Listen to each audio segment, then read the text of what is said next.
Welcome to the Global Woman series, a summer of honest conversations with women navigating life between worlds.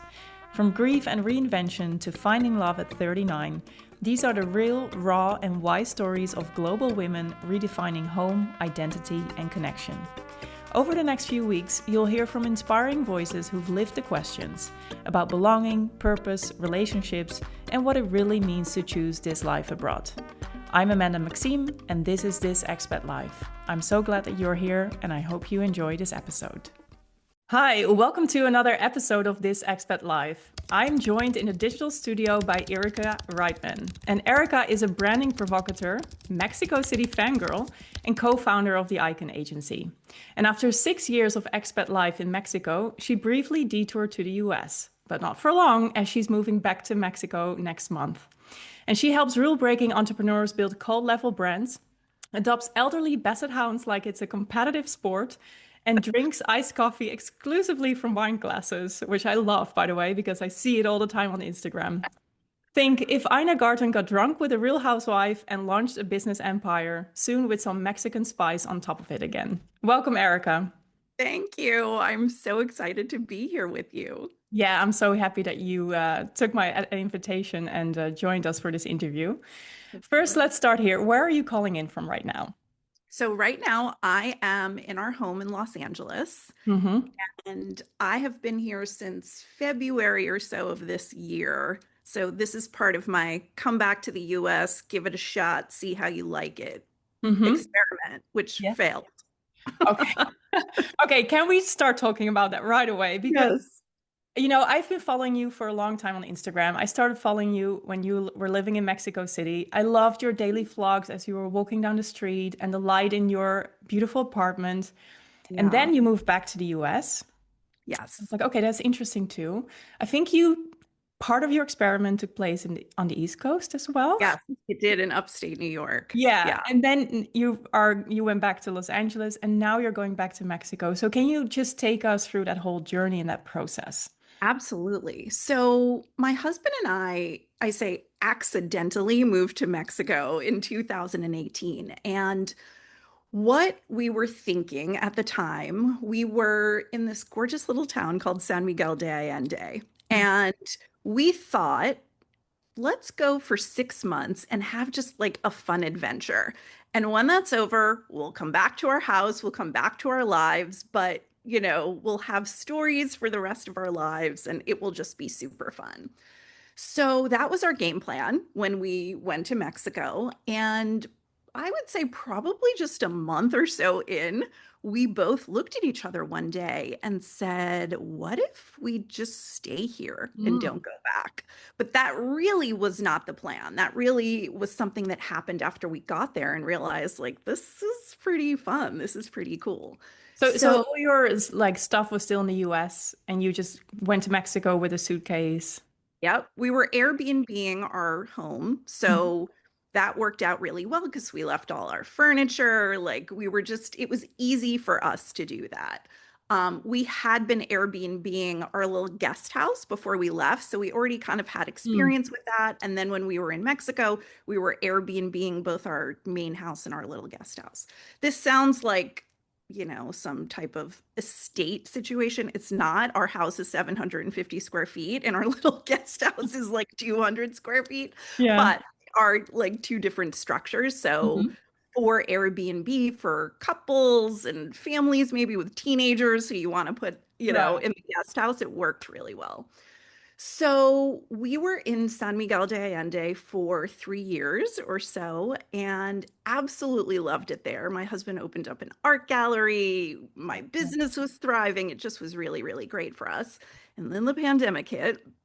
And of course, we had to close my husband's art gallery because nobody was coming. Yeah. Um, and at that point, I think we just decided we need to mix things up. Let's go to Mexico City. And that is kind of how we ended up there. And we were there for 3 years or so. And it's interesting because when I talk both about the move back to the US Mhm. and our decision to go back to Mexico, people are very curious and they want to know what happened. Yeah. And it feels like they are looking for one specific event Mhm. that caused our, entire game plan to shift. And for me, this is never how it happens. Yeah. It's almost never one thing. Hmm. We are lucky enough to be flexible so that we can work anywhere and live anywhere. So it really was just for me this feeling that our Mexico chapter was over Yeah. and we wanted to come back to the US. Nothing specifically happened. Yeah. I didn't all of a sudden decide that I hated being in Mexico. I loved being in Mexico. It just kind of felt like this chapter was over. Yeah. Let's go back to the Yeah. US and kind of move on to the next chapter. And I think, honestly, from the time we were back, I started realizing that maybe there was a problem when on my phone, I use Google Photos. And you know how sometimes your phone will serve you memories from like Yes. a year ago, 2 years Exes ago? that you don't want to look at again. Yeah. Yes. So anytime it would serve me a memory of our life in Mexico City, of our apartment, I literally would burst into tears. Yeah. And at first I thought like, okay, this is a big shift. This is a big transition. I tried to explain it away that way. Months later, it was still happening. And it was at that point that I really had to get real with myself and say, I miss it a lot. And this feeling is not going away. So what are we going to do about it? Um, Cut to a year or so later, and of course, my husband and I had discussions about this. And when you make a big decision like this, your brain feels really uncomfortable with the idea of going back on it Yeah. and doing something that, is the opposite of what you decided to do. It's a Yeah. very uncomfortable situation for your brain. I know this Hmm. because I've studied our brains as well. But ultimately, I decided I am not the sort of person who settles in life or in business. And when I really acknowledged and admitted to myself that I don't like it here and I miss it, I just gave myself permission for a do over.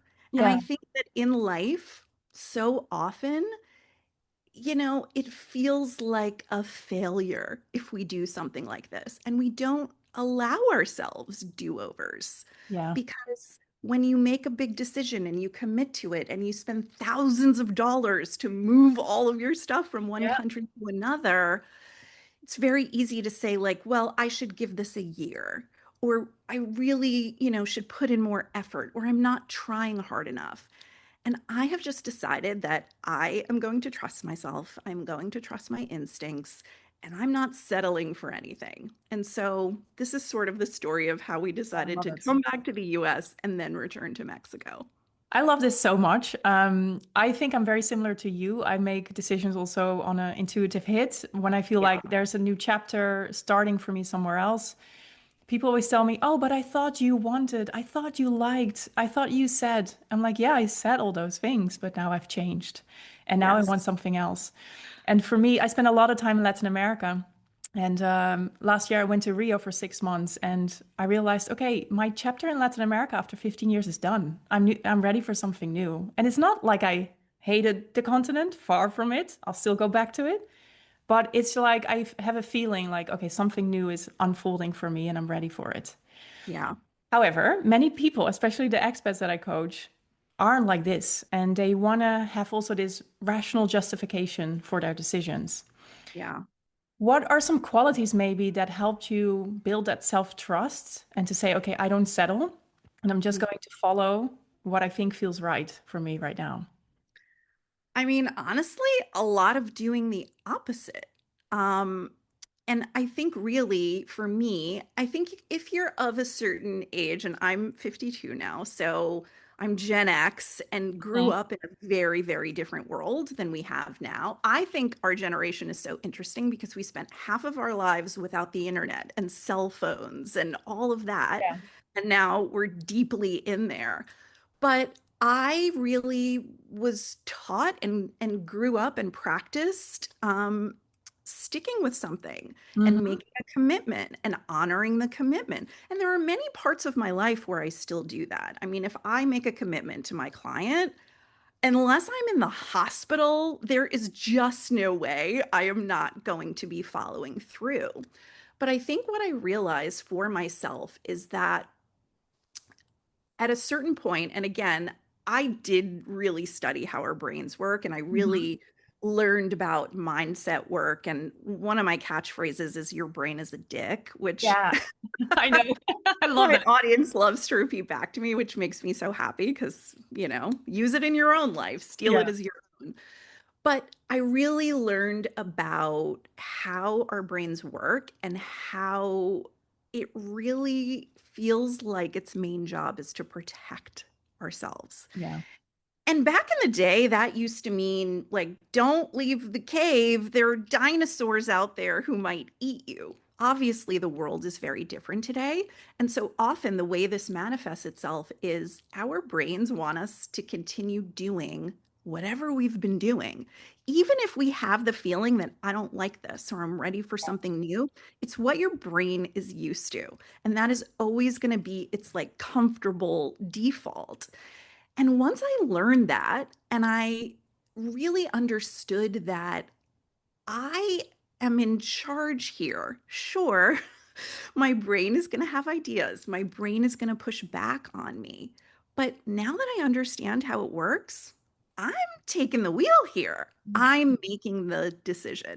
And when I started doing that and seeing kind of, the effect, the ripple effect on other areas of my life, I was blown away. And I realized that I had spent so much of my life waiting for things to happen and then responding to them Hmm. rather than deciding, Yeah. this is what's next. This is what I'm going to do. I know you're uncomfortable right now, Dick Brain, but you're coming along with me and Yeah. we're going to make this work. And so the power of that for me was life changing.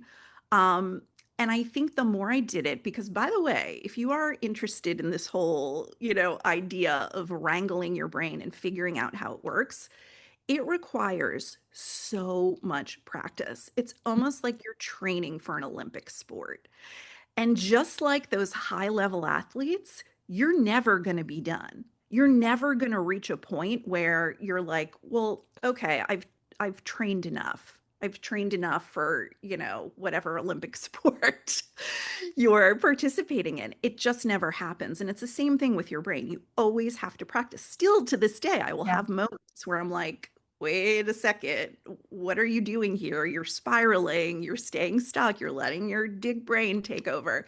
So it is something that really does require a lot of practice. And, again, even that was something that I realized because once I was studying mindset and really kind of, for the first time in my life, using my brain in what felt Hmm. like a really powerful way, I remember having this thought of like, okay, I'm done now. All Yeah. my problems are solved. I Nope. understand how this works. And of course, very quickly I realized, It's a no, never-ending onion that you peel off every time, yes, another layer. yes. Yeah. Yeah. And it felt like, for a moment, it felt like, oh, I've reached the top of the mountain. And then I realized I'm literally never going to stop climbing this mountain. However, I now have an iPad with me. I brought a charcuterie board along. I'm watching a Netflix show. It's just much more fun to Yeah. climb the mountain than it was in during many other times of my life. Yeah. Oh, I love that metaphor. Did Yeah. you start because you're basically rewiring your brain Yes. to think, Absolutely. to empower it more to think better. Did you start doing that before you moved to Mexico the first time, or was it around that move as well? It was around that time. So it all kind of, yeah, it was around that same time. And again, I think that while I was there was the time that I was really putting this into practice. Hmm. And I think being an expat just in and of itself is pushing yourself and your brain in a way that most people are not familiar with or comfortable with. Yeah. And I think that's part of the reason that people are so obsessed with this idea of understanding my decision and what is responsible for my decision. Yeah. Because I think for most people, that's how they operate in the world. Yeah. Most people don't just wake up one day and think, "Ooh, let's move to Mexico Yeah. and and make it happen. And I think they wish they did and that they were the type of person that would do that. And they're very much not. So I have found that it's really interesting that people are so curious about the decision making process. And even beyond that, like, I'm still getting questions like, well, are you going to come back again? Like, how long are you going to be there? What's going to No. happen in 5 years? I don't Yeah. know. I have no idea. Yeah. Oh, this so resonates with me because I also feel like some others don't understand my decisions. And when I saw your email announcing that you were moving back to Mexico, I was like, yes, there's someone who is going through the same thing. Yeah. And also, I think it's really courageous also to come back on your decision in a way, to redo it. Yeah. Because that can feel scary too, not because of what others think, but because you're Yeah.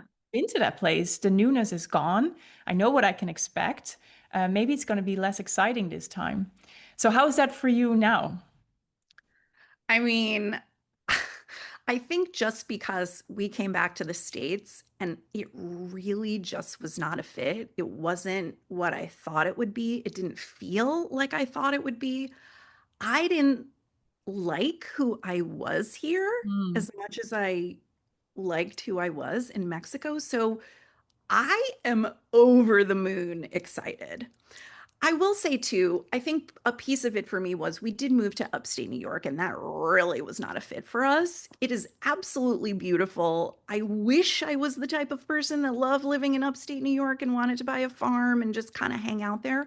And I just realized that I'm not. So coming back to our home in LA, I think really cemented things for me because I love our house here. I love being here. I love Los Angeles. I Hmm. know this city. I know my way around. I know my favorite thrift stores. I know my favorite supermarkets. I know my favorite Marshalls. Like, I've got it down. And I didn't even like being here. So at that point, I was able to say to myself, like, okay, I understand what it's like to live in Los Angeles, and I understand what it's like to live in Mexico City now. I understand the nuance and the daily life and all of that. And I don't like it as much here. Yeah. And I even push myself to think through like, what are the things that you don't really love about LA? And I mean, for me, some of them are you have to drive everywhere. I don't love driving. Hmm. Everything is so beyond crazy expensive that Yeah. it's almost laughable. Like my husband and I will order something on Uber Eats lunch, and it's not like we're getting an appetizer, an entree, and a dessert, and it's $90 like Yeah. for two sandwiches and a lemonade. So I started going through my list and realizing that the things I don't love about being here I can't change. There's Yeah. nothing I can do about the fact that you need to drive everywhere or the fact that it's so ridiculously expensive. And when I was thinking about the things that I don't necessarily love about being in Mexico City, I mean, honestly, for me, the number one thing is that I am not yet comfortable enough speaking Spanish. Hmm. So this results sometimes in some, anxiety producing or Yeah. uncomfortable situations. But when I think about that thing, it's completely in my control. I can Oh, fix yeah. Yeah. Oh, I love it. that. Yeah. So when I force myself to get that specific about things and realize that, look, of course, there are still certain things that are a little challenging about being in Mexico that I can't control. The But when noise. the noise, however, this time around, we found an apartment on a real quiet street. Oh, So nice. I'm excited to see if that helps a little bit. Yeah. But I think that can sometimes be helpful too to for people to go through that exercise and realize, okay, there's a list of 5 things I don't love about being where I am right now. And I don't have control over any of them. Yeah. I mean, just to give you an example of something you might have control over is like one of the things that's a little hard for us in LA is we do have friends here, but again, because you have to drive everywhere, and because, quite frankly, my husband and I don't have kids, and a lot of our friends do, it like puts you into a little bit of a different realm. Yeah. And we were feeling like we weren't really seeing our friends as much Yeah. as we were. Now, again, that is something that would be within our control. There are things that we could do to like fix that or improve that. So I really think forcing yourself to get like laser specific about what you like and don't like, and then asking yourself, like, am I saying give this place another year? But in reality, all the things I don't like about it aren't going to change in a year. Yeah. So why am I giving it a year? And why, by the way, this is interesting too. What's a year? Somebody at some point made up that arbitrary time frame, Yeah. and now we're all bought into it. Yeah. Yeah. Exactly. Okay, so in some countries it does make sense a year because you get the four seasons. True. So you get a real, rounded view Yeah, of the place there. that's true. I like what the list because a lot of people make pros and cons lists, and I'm always like, toss them out of the window because, that's just tapping into your rational brain. But I Yeah, do like the fact that the added thing that you put on top of it, like what is in your control and what isn't, yeah, because that gets you real specific about what you can change or not. So you can also know from a year from now, is it going to be the same? yeah. You mentioned that you didn't like who you were in Hmm. US. Can you make that a little bit more specific? How did you notice that within yourself? I mean, again, I wish it was just like one or two things that I could share with you, but it just was this overall feeling. I mean, I will be honest and share that I am someone who has struggled with depression since I Hmm. was in my early 20s. And so that's always something that's there. And it's for me, I control it with medication. And it has been a very long time since it has like interfered with my daily life in terms Hmm. of me being so depressed that it was hard to show up for work or life. However, I do notice in myself that I will go through phases where my depression feels more front and center for me.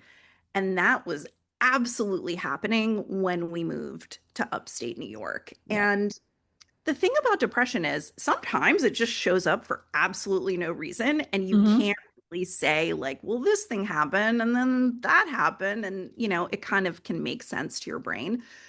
So I think I was trying to just lean into that a little bit and think, like, oh, maybe this is coincidental. Maybe Yeah. this is unrelated to what's going on. But I just had this daily feeling of I don't feel like myself as Yeah. much.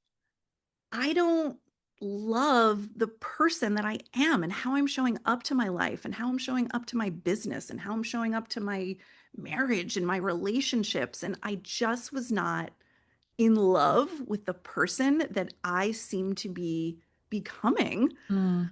when we were back here. And again, this is not something that was comfortable for my brain. Like Yeah. it's the sort of thing that like you want to push against, you want to make up excuses for, you want to explain away and force yourself to Yeah. give it time Yeah. and remind yourself that you made this decision for a reason in the first place. And you need to give it more time and you don't make decisions out of the clear blue like that. So there must have been a reason for it. And I just reached a point where I was like, no, Yeah. this isn't working. Like it almost got to a point where I was like, there's too much explaining away. There's too much trying to come up with all sorts of excuses here. You're not being real with yourself. Mm. Get real and Yeah. admit what's really going on. Again, this did not happen on day one, the first time I No. cried at my, Google photo. But I did reach a point where I was like, this is what's happening right now, and I want a do-over. I want to go Yeah. back. Oh, this resonates so much. I live in The Hague, which is a very small coastal town in the Netherlands, and I'm surrounded by kids in my neighborhood. I'm in front of a primary school with screaming kids all day. And I realized the other day, whenever, it doesn't matter when I go outside, I always see kids and parents around me. And I'm in my ambition era. And so I would love to see people in suits with coffees to go, on their way to work, wearing heels, wearing beautiful clothes. I do not see that. And Hmm. you bring yourself wherever you go. Like a lot of people make the mistake. So if I just move abroad, all my problems will disappear. Right. That's not the case, but also your environment really impacts how you are feeling Yes. and being and what you're doing and the inspiration that you get and the energy you get from it. A lot of people and I was part of it too. I had this too a couple years ago where like, okay, I just need to try a little harder, or I should be grateful for what I have. A lot of Yeah. people dream of living in The Hague. I have American friends who say like The Hague is the best thing that happened to me because there's work-life balance here and nature. Um, and often the needing to feel grateful and needing to try a little harder is stopping them from making a decision. And it's simply about deciding, I don't want to settle for this. Yeah. And I'm allowing myself permission to choose something else. So, Right. yeah, I think it's so inspiring that you are doing this. It's very cool. Thank you. Thank you. Maybe we can actually talk a little bit about the environment Yeah. aspect because I've seen your apartments in LA and in Mexico City. Um, you were an interior designer, right? Or still are, maybe. Yes. Sure. Yes. I was in my former life an interior designer. Yeah. Yeah. Can you maybe share something about how you always decorate your spaces so that it really enables the best of you to come out? Yeah.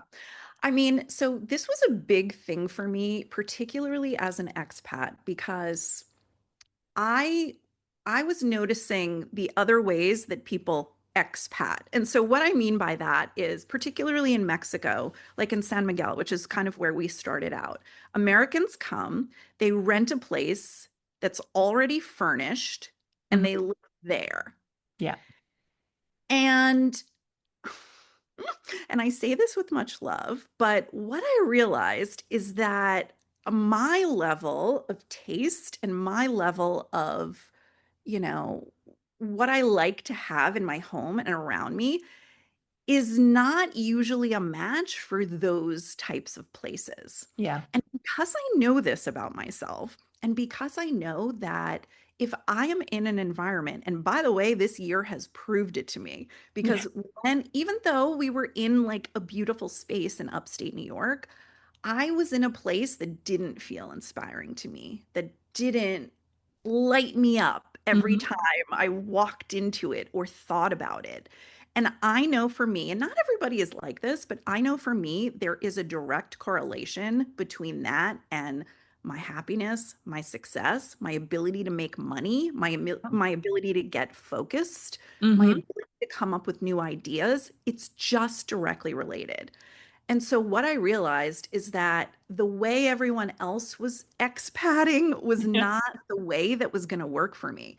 And people thought I was crazy Yeah. because basically we moved to a foreign country and decided to rent an unfurnished place that number one, we needed to spend the money on buying all the stuff, putting it together. And then the thought is, well, if you are ever coming back to the States, like that's a waste. What are you going to do with all that? Sure, sell it, but you're never going to make as much money as Yeah. what you made. And I now have the ability to say, it doesn't matter because I know that during my time there, it's going to make all the difference in my daily life, in my enjoyment. And maybe we'll move back to the States one day, or maybe we won't. I am not going to make my decision. I find that this happens so often with people, like when they're selling a house or they've bought a house and they think, like, I want to do this thing, but I'm not going to do it because it's going to affect our resale value. They Yeah. might not be ever selling Yeah. their house. Or when they sell their house, it might be 20 years down the line. So the fact that I decided to put a tub in my bathroom when I really just want a shower and I am not a bath person, Hmm. for 20 years, I am going to live with that stupid tub that I Yeah. don't there because I'm thinking about maybe one day I'll sell it and the person who wants to buy it is going to want a tub there and they're then going to think, well, forget the whole thing Yeah. now. Yeah. Absolutely. Yeah. I agree with that. Yeah, so I really realized that yes, there are rules and examples for me of the way other people have done this expat thing. I'm going to go my own way. And Mm. so I kind of invented this concept called merch my life, which Yes. basically means, and I really leaned into this when we moved to Mexico City, that I don't want to bring anything into my space that doesn't feel beautiful or inspiring or just make me happy. Now, most people will immediately think like furniture, art. And yes, that is what I mean. But Hmm. I got so granular about this. I even was looking at the sponges that I had in my kitchen. I don't know why this is Wow. maybe an American thing, but most sponges here are like orange or fluorescent Yeah. purple. Like they're such ugly colors that don't go with the rest of my decor. And again, this sounds so silly and stupid, but if you take a look around your house, you're going to realize there are so many things like that that you have just never questioned. And bring Yeah. into your space and accept that this is the way these things look without trying to find something that's a better match for you. And again, I know sponges sounds ridiculous, but I just want to bring that up because that is really the level of, granularness that I was bringing to this whole thing because I know how important this is for me. Yeah. And when I go over to my sink and I see like a neutral or a black sponge, I it just makes me happy. I need to get a black sponge too. I've got a black You kitchen with do. everything is black, so it looks really Yes. amazing, by the way. But You can yeah, find them on Amazon. I didn't know about them. Okay, cool. So, I'm not super creative. I like living in a nice house, apartment, but I don't have that good of an eye for those Yeah. details.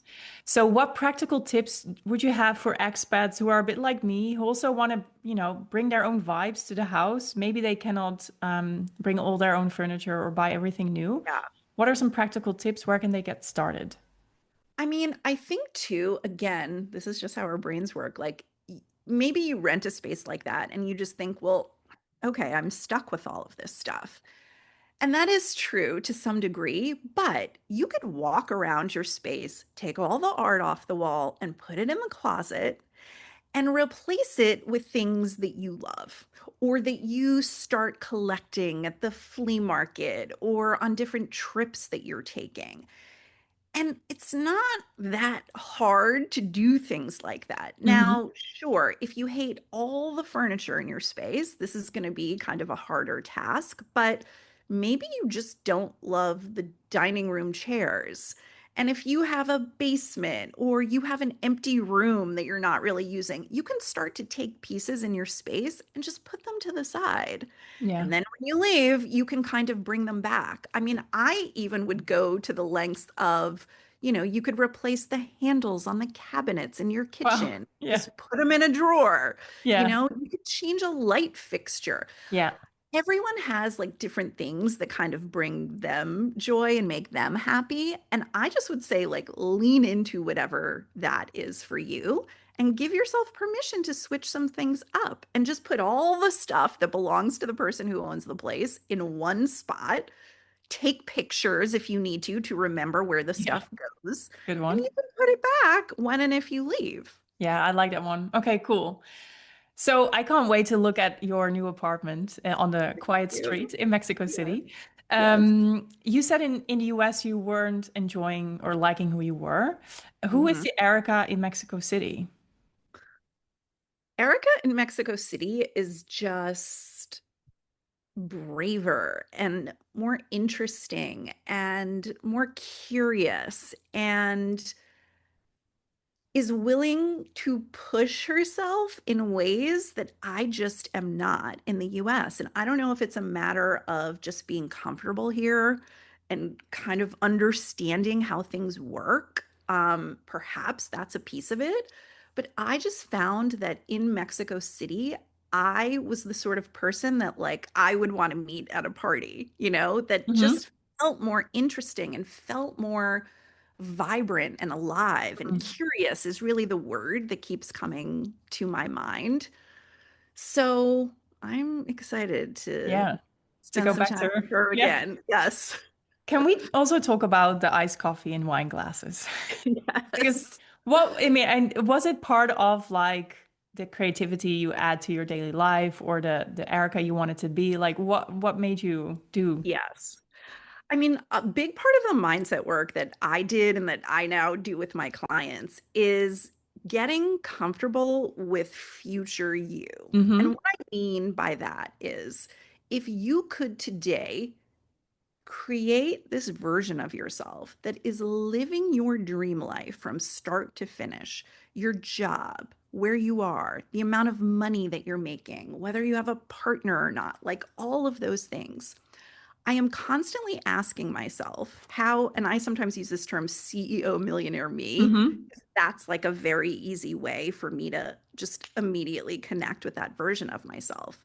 I say, how would CEO millionaire me show up to her workday? Yeah. What would that look like? And when you go through that exercise, sure, there are certain things like if you say, well, I would have four assistants and I would have a live-in chef, and you can come up with all of those like pie in the sky things. By the way, I would still suggest you do that because what I often find and what my clients find is those things are closer than you might think. Like, sure, Mm-hmm. you can't necessarily hire a full-time chef. Could you once a week hire somebody to come for a couple of hours and make dinners for you for the whole week? Yeah. Maybe. So Mm-hmm. even thinking those things through, I think are really great.